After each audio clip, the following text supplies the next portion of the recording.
assuming Earth to be a sphere of uniform density, the gravitational field at a point outside the Earth is inversely proportional to the square of the distance from the center. At a point outside the Earth is inversely proportional to the distance from the center. At a point inside is 0. At a point inside is proportional to the square of its distance from the center.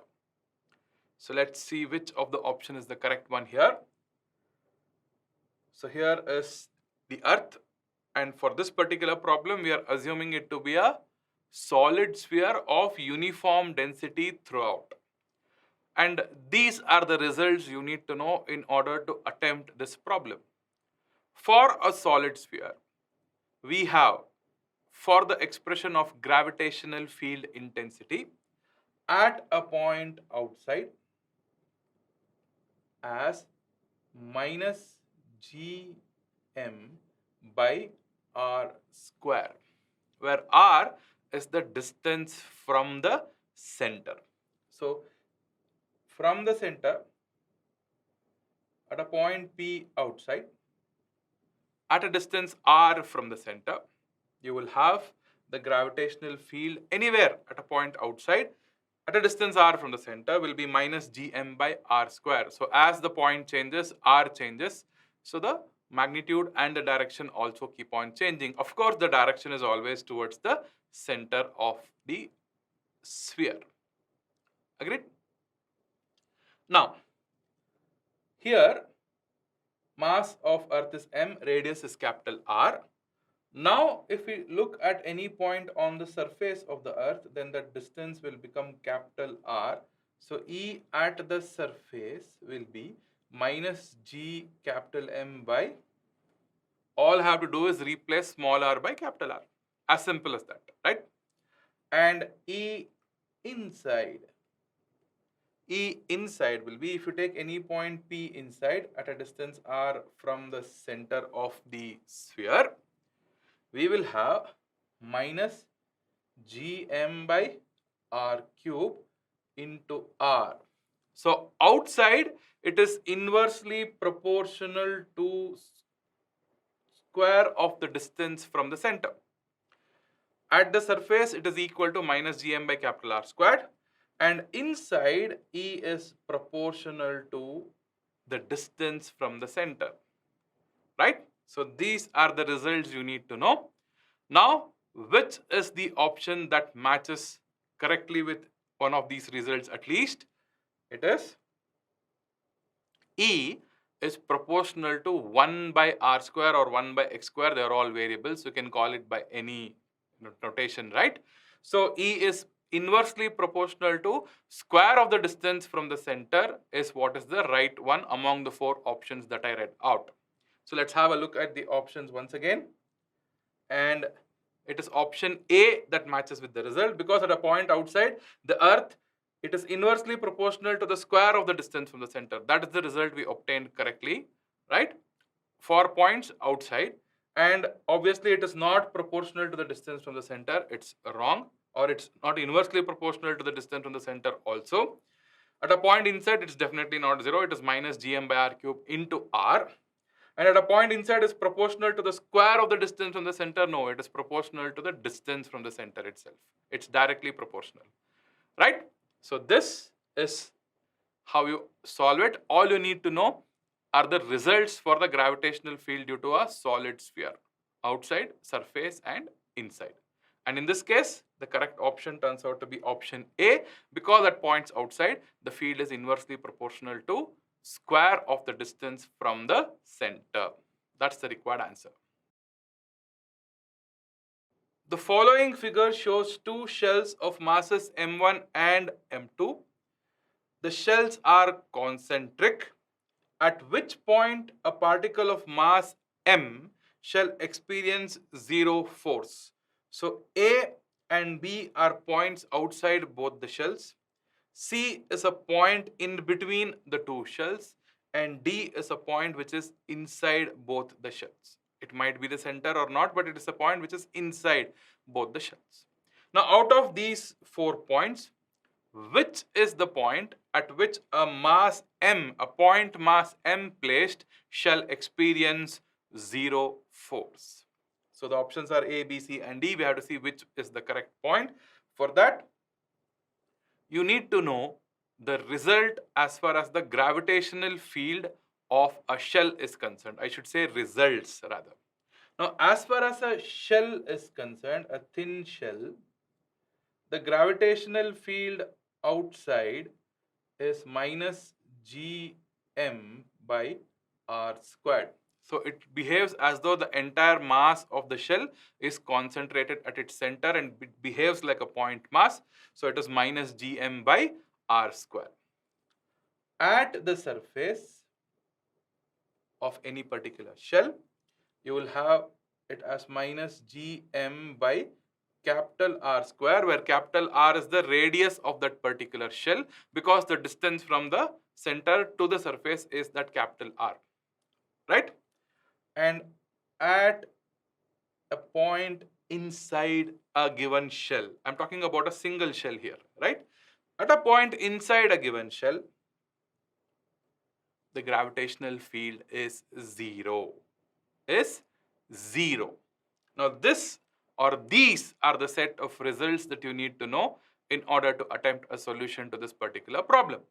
Now if I place M at A, there will be gravitational field of M1, there will be gravitational field of M2, so definitely it will experience a force. The same is true at B, right?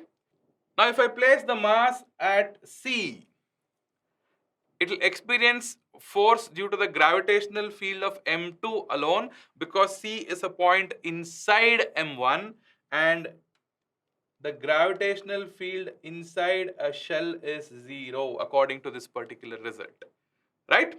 So you will have force due to M2 but 100%, because C is a point outside M2, isn't it? Now at D, now D is a point which is inside M1, inside M2. So if I place it at D, there won't be field due to M1 and there won't be a field due to M2, and hence it will not experience any force, right? So the point at which you have to place a point mass M such that it does not experience any force is a point inside both these concentric shells, and that is nothing but point D. That is the required answer for this particular question. You have to place the point mass at point D such that it does not experience any gravitational force. A solid sphere of mass m and radius r is placed inside a hollow, thin spherical shell of mass capital M and radius capital R as shown in the figure. A particle of mass m prime is placed on the line joining the two centers at a distance x from the point of contact of the sphere and the shell. Find the magnitude of the resultant gravitational force on this particle due to the sphere and the shell if r is less than x is less than 2 small r. So small r is less than x, less than 2 small r. So all distances are being measured from the point of contact of the shell and the sphere, which is this bottommost point, and this distance will be 2r, the diameter of the sphere. And since x should be less than 2r and greater than r, it will be somewhere here, correct? So this is where the mass m prime is placed. Got it? So now before we start solving, let's have a look at the options. Here are the options. So you'll have to find out which one of them is the correct one. So let us start. So as we have discussed earlier, m prime will be now inside the solid sphere and automatically inside the shell also. So we need to know as to what is the gravitational field due to a shell inside and due to a sphere at an inside point. So let's write it down. As far as a shell is concerned, the gravitational field due to the shell at any point inside is zero. So m prime will not be affected by the shell as far as the gravitational force is concerned. Correct? And as far as the sphere is concerned, it is a point inside, right? So we need to know as to what is the field inside the sphere. And the field is in magnitude gm by r cube, where r is the radius of the sphere in question. I'm writing a general result, not in the specific context. We'll do it later. Times the distance of the point from the center of the sphere, right? So what it is, we have to see in this particular question. So let's do it. Now, this is what we need, isn't it? What we are trying to find out is the force. So the force on m prime will be m prime times the net gravitational field at its position. So that will be the field due to the shell plus the field due to the sphere. Correct? Strictly speaking, they are vectors, but then since we are looking at the line joining them, we can handle the direction using plus or minus. So, and we are writing the magnitude right now here, correct? So, field due to the shell is 0, guys. Field due to the shell is 0. Again, strictly speaking, it must be vector notation. Yes, I agree. But field due to the shell is 0. So, it is just m prime times the only field here is field due to the sphere. So, we are looking at the magnitude here. So, it's the magnitude of the field due to the sphere at a point inside. So, now we need the distance of that point from the center of the sphere, which is this particular distance, right? Now, what is given is that the distance from the point of contact to the mass m prime is x. So, this distance is anyhow the radius r. So, the distance we are looking for is x minus r, right? So, it is m into g, mass of the sphere, times cube of the radius. The radius of the solid sphere is small r, times the distance from the center is x minus r. So, m prime times this field is the answer required. So, it will be g m prime by r cube into x minus r. That is the required answer for this particular question. The net force is gm m prime into x minus r divided by r cube, and which is the option that agrees with the result we have obtained? Well, it is option B. A uniform sphere of mass capital M and radius capital R is surrounded by a concentric spherical shell of the same mass but radius 2 capital R. A point mass M is kept at a distance x greater than R in the region bounded by the spheres as shown in the figure. The net gravitational force on the particle is. So it is very clear from the diagram that the particle M is in between the shell and the sphere. That means outside the solid sphere and inside the spherical shell. Got it? So the options are gmm by x square, option B gmmx by r cube, option C gm plus m divided by x square, and option D is 0. So let's see how to tackle this problem. So here is the system in question. Now, in order to tackle this, you just need to know two sets of results. One is for the shell. As far as the shell is concerned, this point or the point mass is inside the shell. And the gravitational field inside any spherical shell is 0. This is the first result you need to know. And as far as the solid sphere is concerned, this point mass is outside the solid sphere at a distance of x from the center of the solid sphere. Correct?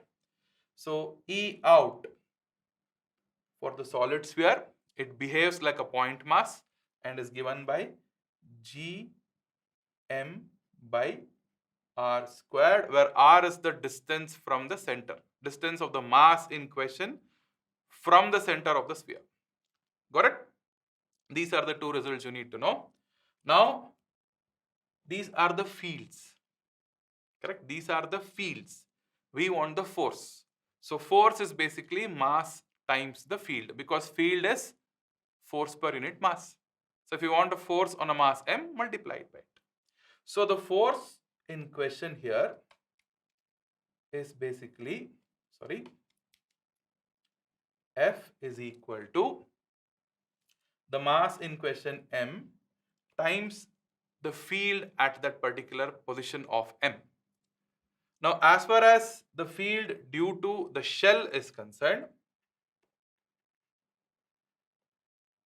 m is inside the shell and the field is 0, plus the field due to the sphere, okay, of mass m and radius capital R. Now, this is equal to m into the field due to the sphere. It's a point outside, and I have told you it is g, mass of the sphere, times the distance of the mass from the center of the sphere, which is given by x in this particular case. So gm by x square. So the answer will be g capital M small m by x squared. That is the force we are after. Got it? So F is equal to gmm by x squared. That's the required answer. And which is the option that supports this result? Yes, it is option A. A solid sphere of mass m and radius r is placed inside a hollow, thin spherical shell of mass capital M and radius capital R as shown in the figure. A particle of mass m prime is placed on the line joining the two centers at a distance x from the point of contact of the sphere and the shell. Very, very important point, right? Find the magnitude of the resultant gravitational force on this particle due to the sphere and the shell if 2 times small r is less than x and less than 2 times capital R. So all distances are measured from the point of contact of the shell and the sphere, which is the bottommost point. So this here will be 2 times small r, and this will be 2 times capital R, and this will be the line joining their centers. And now m prime, the particle, is placed somewhere between 2 small r and 2 times capital R. So somewhere here, this is where the particle is placed in this particular question. And they want what is the net gravitational force on that particle. Let's see the options first. Here are the options. So we'll have to find out which is the correct one. So let us start solving. So as mentioned earlier, x is being measured from the point of contact. And since x is between 2 small r and 2 capital R, m prime is placed at that particular position, as we already discussed. Now we want the net gravitational force on that mass m prime. Again, you need to know two results here. So in general, the force on m prime will be due to the sphere and due to the shell. But where is m prime? M prime is inside the shell because x is less than 2 times capital R. So as far as a shell is concerned, what is the gravitational field inside a shell? 0. That means in this problem, in this particular case, m prime will not experience any gravitational force due to the shell. So it only experiences a force due to the solid sphere. Right? So the solid sphere has its center right here. Correct? So for the solid sphere, obviously m prime is at a point outside. So for a solid sphere, what is the field outside? In magnitude, it is gm by the radius cube, gm by r squared, because at points outside the sphere behaves like a point mass. It's as though the entire mass of the sphere is concentrated at its center. So it will be the same as that of a point mass, which is gm by r squared, where r is the distance from the center of the sphere to the mass. What is the distance? Well, this is where the center of the sphere is. So we are interested in this distance. Correct? So this distance is x. This distance is r, the radius of the sphere. Correct? So this will be x minus r. So the distance we are looking for is x minus r. Now, what is the force on M prime? Force is always mass times the gravitational field, because field is force per unit mass, obviously, isn't it? So it is mass, which is M prime, into the field due to the sphere, which is G M divided by, what is the distance, guys? X minus r whole squared. The mass of the sphere in this particular question is small m. Got it? So m prime into g m by x minus r whole squared. So it is g m prime m divided by x minus r whole squared. This is the answer we are looking for. Right? So the answer is g m prime by x minus r whole square. There will not be any force due to the shell because the mass m prime is inside the shell, and the field due to the shell at all points inside is 0. Correct? So which is the option that supports us? Well, it is option C.